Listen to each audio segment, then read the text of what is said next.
यहाँ से हमारी कितनी यादें याद है? हाँ, सब यहीं से शुरू हुआ था। नहीं, सब कुछ यहाँ से शुरू हुआ। और यहाँ से भी।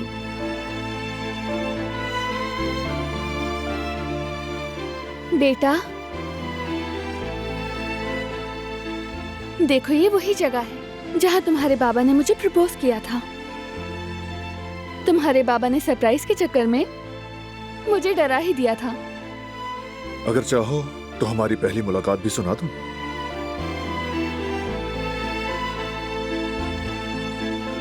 बिल्कुल भी नहीं। उन दिनों को मैं याद भी नहीं करना चाहती हूँ। सब कुछ उलझा हुआ था। हम एक दूसरे के दुश्मन थे। हाँ बिल्कुल, लेकिन वो सब पीछे रह गया। और आज शायद उन्हीं सब बातों की वजह से हम पहले से भी ज्यादा स्ट्रांग हैं। सही कहा। हमारी मोहब्बत हर चीज पर गालिब आ जाती है।